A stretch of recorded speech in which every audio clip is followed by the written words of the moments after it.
Alors, je viens de région parisienne et je vis à Pantin, pas loin du Centre national de la danse. Donc, je crois que j'ai même pas eu le temps de me poser la question pourquoi je suis dans la danse. Je crois que c'était un fait comme ça. Je peux pas dire que je suis née dedans, mais pas loin. Et puis c'est vraiment devenu, alors bien sûr, une profession, une passion, une vocation, mais surtout un art de vivre.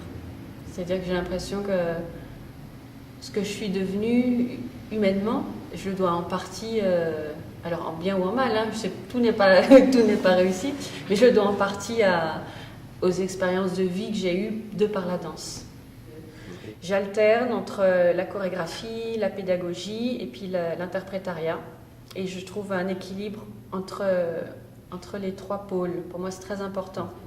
Je ne me sens pas, comment dire, légitime pour enseigner si je ne vais pas sur les plateaux. Et c'est aussi dans le fait de travailler pour les autres que je trouve l'élan pour aller, pour défendre, non, oui, pour défendre une signature. Et puis enseigner, pour moi, c'est une façon de partager mes outils, les questions avec lesquelles je suis occupée, et puis de voir si c'est important. En tout cas, chaque cours me plonge à chaque fois dans une espèce d'angoisse existentielle. Parce que j'ai beau préparer mon cours, enfin y penser, en me disant « Oh, j'aimerais faire ça ».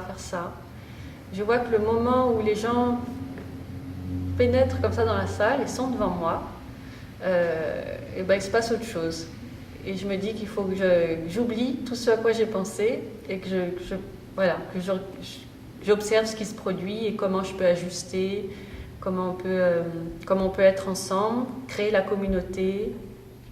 Parce que ça, je me suis aperçue que c'est important pour moi dans le cours. Alors bien sûr, chacun vient travailler son corps, son instrument, mais je trouve que c'est très beau dans le temps d'un cours d'avoir cette notion de communauté quand même. Et plus elle est existante, et plus l'individu, j'ai l'impression, il arrive à exister aussi du coup. Alors bien sûr, il y a des choses que je sais, que j'ai appris, mais je ne viens pas avec ce présupposé que je sais plus que l'élève, et que peut-être l'élève a des choses que j'ignore. En tout cas, dans ce que je propose, il y a l'idée aussi de